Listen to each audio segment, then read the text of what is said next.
All right, welcome back to episode 2. Okay, the chicken has been grilled off. Looks very nice. The color's beautiful. I'm just letting it I put the cover over it so that the juices will remain in it and it'll continue to cook just so it cooks throughout. Our fettuccine is done. Now, normally most people would strain it. I'm going to leave it. I cooked it a little bit under so that it'll be perfectly al dente when I send it into the Alfredo sauce. All right, coming around here. Now, people do Alfredo in different ways. I use garlic and shallot. There's a little shallot. I'm going to put that down so you can see. Same principle as a red onion, but it's a very light flavor. And shallot, I happen to really like a lot. Goes pretty much with anything. Fish, chicken. I'm doing a rainbow cut. When I cut across like I showed you, then come down and rock. Now you want to try and make the shallot pretty much uniform to the size of the garlic that you're going to use so it doesn't overpower. Okay. Okay. You don't need a lot of this. It's basically to impart flavor. We're probably going to strain out the garlic and the shallot when we put the sauce to the final stages. Okay.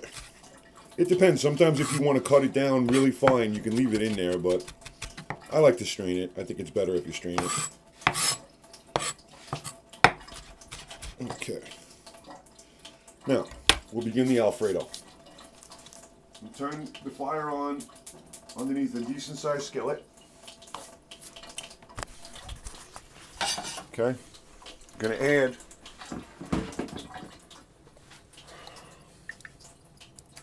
say about a teaspoon of olive oil.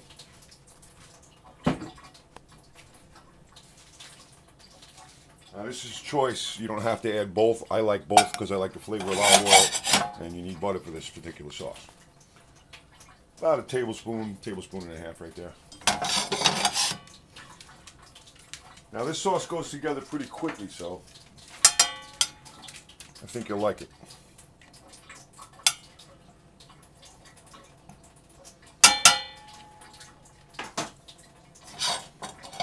Okay, just want to melt that butter down. Let it incorporate with the olive oil, nice.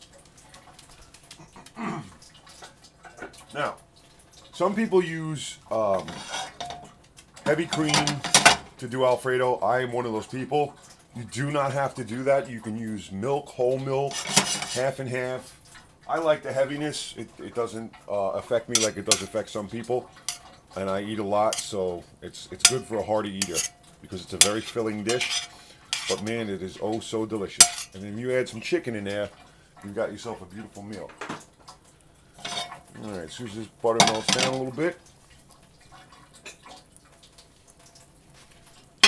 I'm going to add garlic. Say about a tablespoon of garlic, because I like garlic. Then I'm going to add my shallot.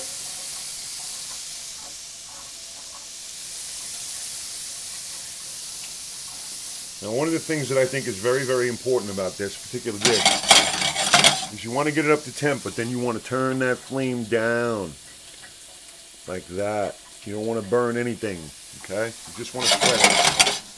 Just want to sweat those flavors, that's it.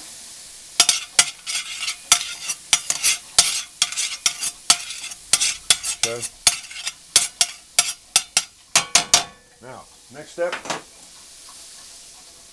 we need to add, hold on one second.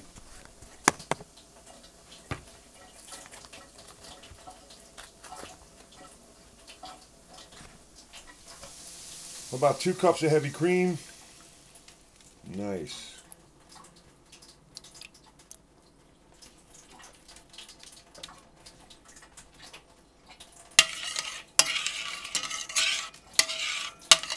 Yeah, see, because the shallot was chopped as fine as the garlic was, it's pretty much cooked already, so that'll be very nice. Okay. A little bit of flame here. Now what I want the sauce to do is actually start to bubble up a little bit. I don't want it to overboil, but I want it to bubble up a little bit so that I know it's in fact coming to be what I need it to be. This whole sauce will take you anywhere between 10 to 15 minutes, depending on how you cook and what you're using. Has a lot to do with it as well.